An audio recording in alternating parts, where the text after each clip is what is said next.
2015년에 터키에서 지진이 났습니다. 구조대가 폐허더미를 뒤집다가 한 여성이 폐허더미 속에 무릎을 꿇고 웅크리고 있는 모습을 발견했습니다. 그 여성은 집이 붕괴되면서 위에서 건물더미가 덮치는 바람에 목과 허리가 골절이 되고 이미 숨을 쉬지 않는 상태였습니다. 구조팀은 급히 다른 곳으로 갔지만 팀장이 남아서 그 여성의 그 구부러진 허리 밑에 무엇이 있는지 궁금해서 손을 넣어봤더니 아니나 다를까 거기에 아기가 있었습니다. 여기에 아기가 있다! 소리를 치니까 구조팀들이 몰려와서 흙더미를 치우고 아기를 구조해냈습니다. 아기는 잠들어 있었고 의료팀이 아기의 상태를 확인하느라고 포대기를 벗겨보니까 그 속에 핸드폰이 들어있었어요. 그리고 핸드폰에는 엄마가 숨을 거두면서 아기에게 꼭 하고 싶은 메시지가 거기에 담겨 있었습니다. 이렇게 써 있었어요. 아가야, 만일에 내가 살아나면 엄마가 너를 사랑한다는 사실을 꼭 기억해라. 어머니의 사랑은 기억하는 것만으로도 힘이 됩니다. 가끔 제 아내는 막 힘들고 외롭고 그리고 지치면은 꼭 이런 말을 해요. 엄마 보고 싶어. 엄마를 기억하는 것만으로도 그 속에서 힘이 솟아나요. 왜냐하면 엄마는 끝없이 나를 사랑해 주셨거든요.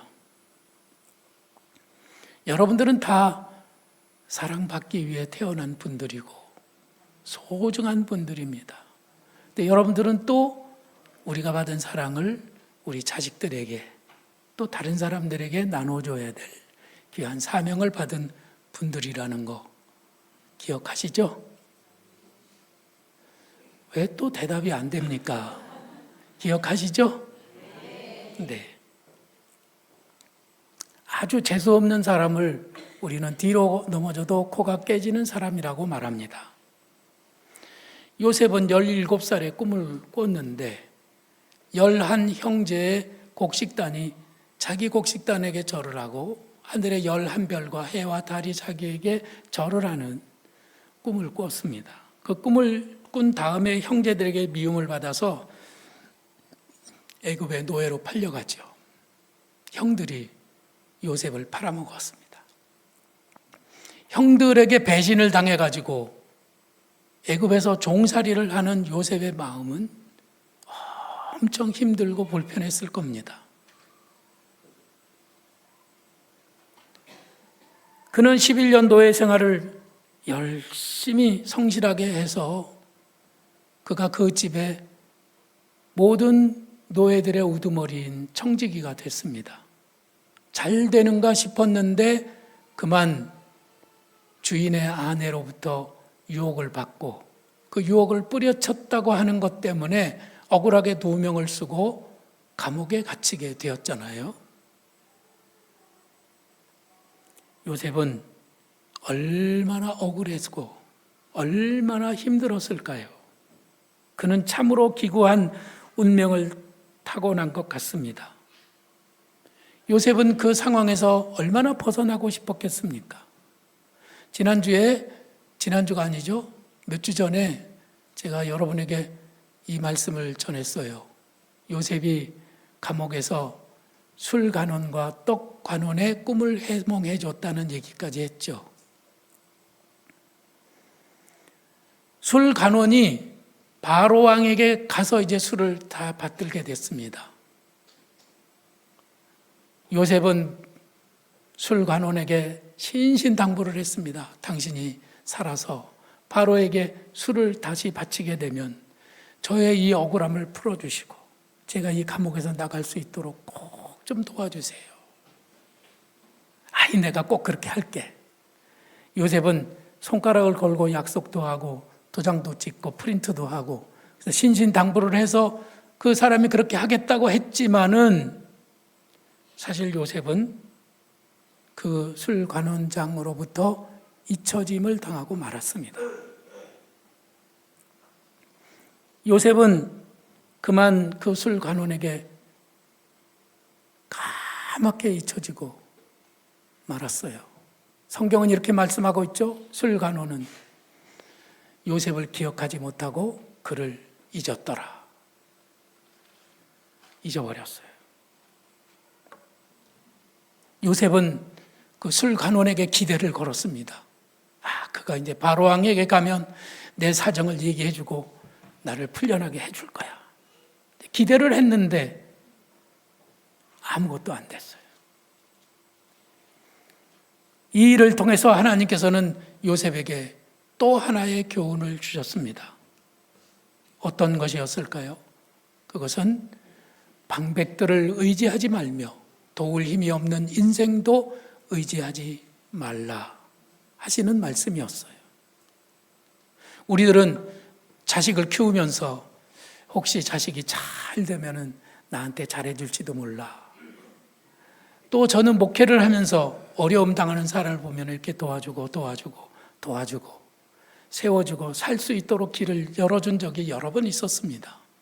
그러면서 저는 속으로 혹시 이렇게 생각했어요. 이분들이 잘 되면 나 좀 도와줄지도 몰라. 그런데 여러분, 내가 누굴 도와줬다고 해서 그가 나를 오랫동안 기억하고 내가 어려울 때 나의 힘이 되어주리라고 하는 그런 기대는 하지 않는 것이 좋다는 것이죠. 제가 언젠가 말씀드렸잖아요. 사람은 기대의 대상이 아니고 사랑의 대상이다. 우리는 그저 사람을 사랑할 뿐이지 그가 나에게 뭘 해주리라고 하는 기대를 품는 그것은 바른 게 아니에요. 사람들은 그럼에도 불구하고 저부터도 늘 뭔가를 기대하면서 또 실망하고 실족하고 그래서 상처를 받고 그런다는 것이죠. 자, 요셉은 이렇게 일마다 안 됩니다. 그는 뭐든지 가로막혀요. 이럴 수가 없습니다. 아마 이렇게도 생각할지 모르겠어요. 하나님께서 그가 가는 길을 막으시나? 정말 그럴 건 그러는 것 같아요. 그런데 여러분, 하나님께서는 참는 법을 지금 배우게 하시는 겁니다. 요셉이 인내하는 법을 배울 수 있도록 그를 훈련하고 계신다는 것을 저는 성경을 통해서 보았어요. 막상 고난을 당할 때 우리는 이것이 하나님의 훈련이다라는 생각을 전혀 하지 못하죠. 그러나 멀리 봐서 시간이 지난 다음에 그때를 생각해 보면 하나님이 지금 나를 훈련하시는구나. 그때 그랬었구나 하는 것을 깨닫게 된다는 것이에요. 참지 못하는 사람은 참 문제가 많습니다. 여러분들은 잘 참으시나요? 못 참으시나요?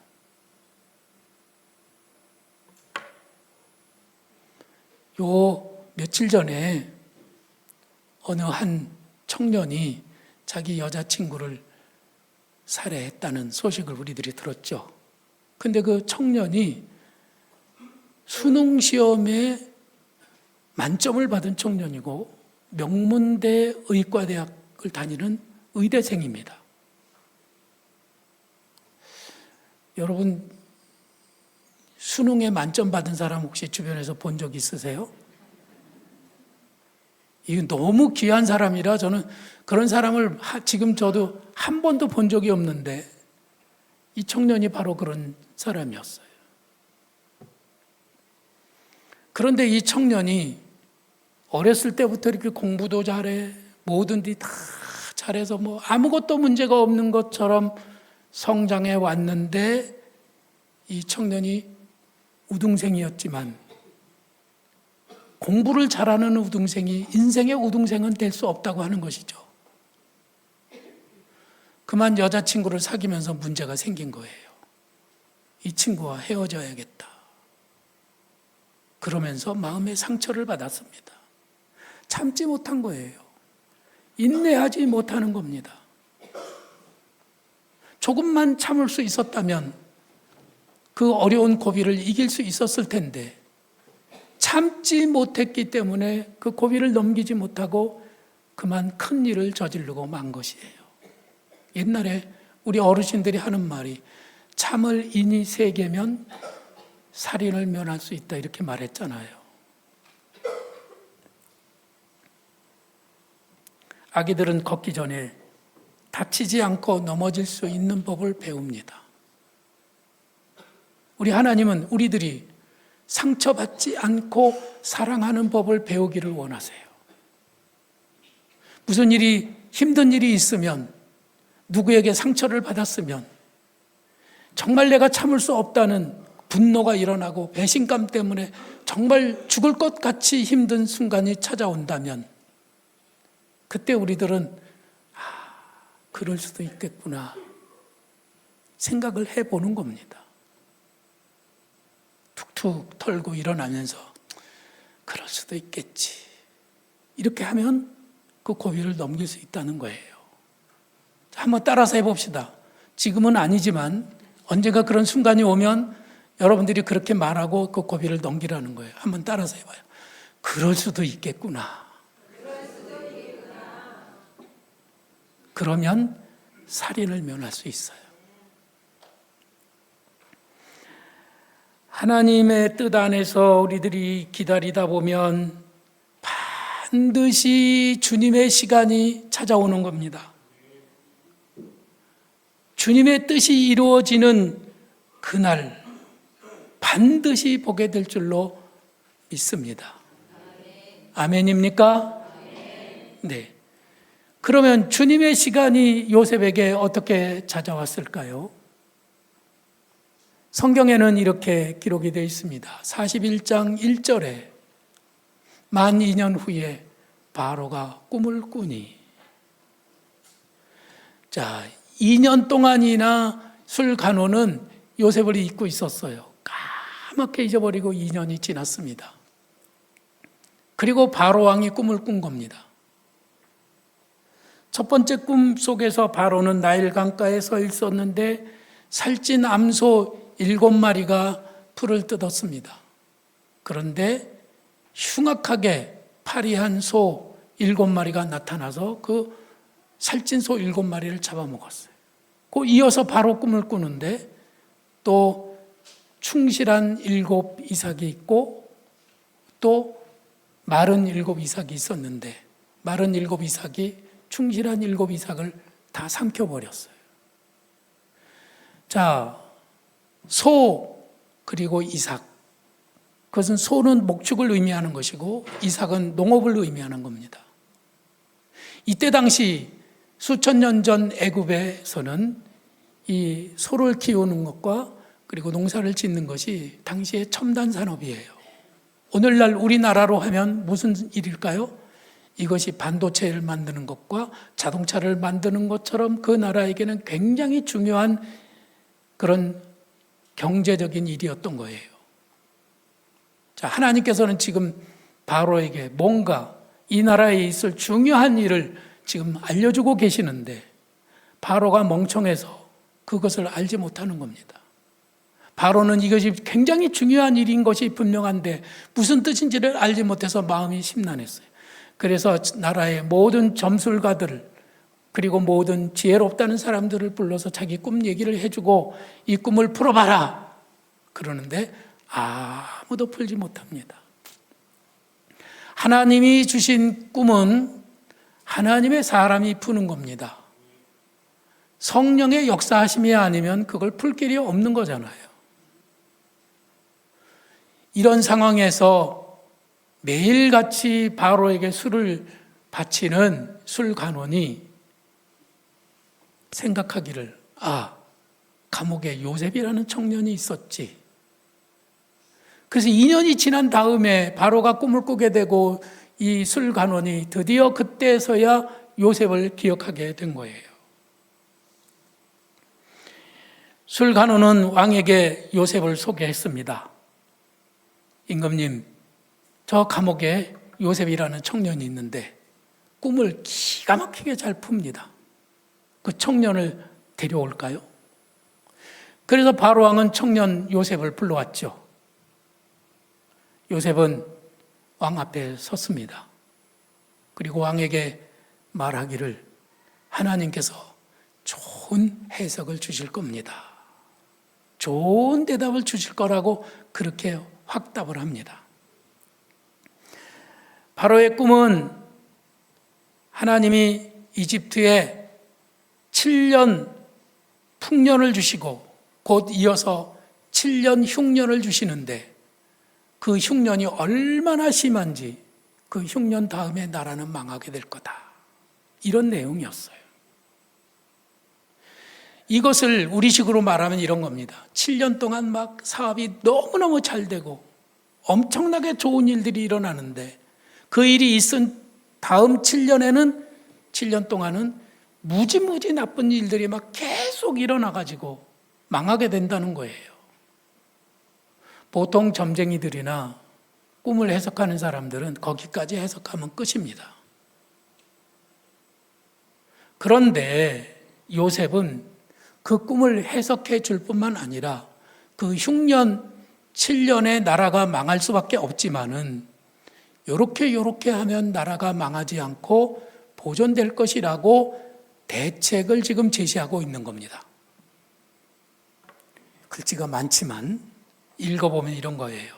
바로께서는 명철하고 지혜 있는 사람을 택하여 애굽 땅을 다스리게 하시고 그 7해 풍년에 애굽 땅에 5분의 1을 거두되 각 성에 쌓아두게 하소서. 애굽 땅에 임할 7해 흉년에 대비하시면 땅이 이 흉년으로 말미암아 망하지 않을 것입니다. 그렇게까지 얘기한 거예요. 요즘 우리나라에 나라가 왜 이러냐 비판하는 사람들 무지하게 많아요. 그러나 이 어려운 상황에 우리가 어떻게 해야 될지 대안을 제시하는 사람은 거의 없습니다. 그런데 지금 요셉은 이 큰 나라 애굽의 지금 국가의 시책을 이렇게 하면 좋겠다고 지금 제시하고 있는 겁니다. 우리에게 꼭 필요한 사람은 비판하는 사람이 아니라 좋은 대안을 제시하는 사람입니다. 우리들은 비판하는 사람 편에 있습니까? 아니면 좋은 대안을 제시하는 편에 있습니까? 하나님은 비판하는 사람을 그리 반기지 않으시는 것 같아요. 저도 늘 비판하는 사람 쪽에 있었는데 여러분 비판하기보다는 기도하고 대안을 제시하는 그런 사람들이 되시길 바랍니다. 그 사람이 지혜로운 사람이고 그 사람을 하나님이 기뻐하신다고 하는 거예요. 이것은 정말 세상의 지혜하고는 비교할 수 없는 하늘의 지혜였습니다. 사실 나라를 다스리고 있는 바로는 눈뜬 장로님이나 똑같았어요. 그 큰 나라를 다스리는데 여러분 컴퓨터가 있습니까? 핸드폰이 있습니까? 무슨 철도가 있습니까? 무슨 고속도로가 있습니까? 깜깜이죠. 바로 왕이 얼마나 답답했겠어요. 그는 눈을 크게 뜨고 자기를 도와서 이 나라를 다스릴 수 있는 사람이 누구일까를 지금 찾고 있었던 것이에요. 정말 지혜로운 사람은 어디에 있을까? 찾고 또 찾았던 것입니다. 바로가 한 말을 보면은 우리들은 바로의 생각이 어디에 있었던지 우리는 곧 알 수가 있습니다. 다 같이 읽어볼까요? 이와 같이 하나님의 영에 감동된 사람을 우리가 어찌 찾을 수 있으리요? 봐요. 바로가 찾았다니까요. 지금까지 찾고 찾았던 사람이 바로 여기 서 있는 요셉이라고 하는 것을 바로가 분명히 보게 된 겁니다. 그래서 요셉을 만나고 탐복했던 것입니다. 자기가 찾았던 바로 그 사람이라고. 그래서 요셉을 당장에 애굽의 총리로 세우게 되지요. 이 말씀에서 우리들은 한 가지 분명히 보게 되는 것은 뭐냐면 하나님의 영에 감동된 사람이라고 하는 것입니다. 요즘 우리들 말로 하면은 성령 충만한 사람이다 이런 뜻이에요. 아니 요셉이 언제 부흥에 참석했대야? 요셉이 언제 철야기도를 했대? 우리는 그것을 알지 못하지만 요셉은 참으로 하나님께서 기다리게 하시는 그 시간에 하나님을 묵상하고 또 묵상하면서 인내하고 또 인내하면서 하나님의 영이 자기 안에 채워지는 것을 경험했던 것입니다. 인내의 시간, 정말 어려운 기다림의 시간을 그냥 보내지 마시고 여러분들은 기도를 통해서 성령이 내 안에 채워지는 은혜를 경험하는 그런 성도들이 되시기를 부탁을 드립니다. 바로왕은 요셉을 총리 대신으로 임명하게 됐죠.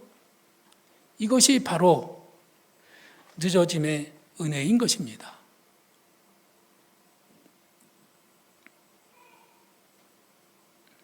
성경은 이렇게 말하지요. 인내를 온전히 이루라. 이는 너희로 온전하고 구비하여 조금도 부족함이 없게 하려 함이라. 우리가 힘들고 기다리기가 참 어렵지만은 그 인내를 온전히 이루면 우리가 온전히 구비하여 조금도 부족함이 없는 하나님의 사람으로 준비된다고 하는 말씀인 것입니다. 이것이 바로 늦어짐의 은혜입니다. 만일에 2년 전에 술간원이 감옥에서 나가자마자 바로 왕에게 막아가지고 요셉이 그때 풀려났었더라면 어떻게 될 뻔했어요? 감옥에서 나오긴 했지만 꽝이죠. 여전히 노예입니다. 갈 데도 없어요. 직업도 없어요. 어디 가서 비비죠? 아무것도 없는 그런 상황이 됐을 거예요. 근데 2년 뒤에 바로가 꿈을 꾸게 되고 바로의 꿈을 해몽해 줌으로 요셉은 총리 대신이 됐잖아요. 요셉은 억울함이 풀리고 감옥에서 풀려나기만을 원했었습니다. 그런데 2년을 더 기다리게 하심으로 그는 죄수에서 총리가 되고 풀려나는 것이 아니라 왕에게 부름을 받게 됐잖아요.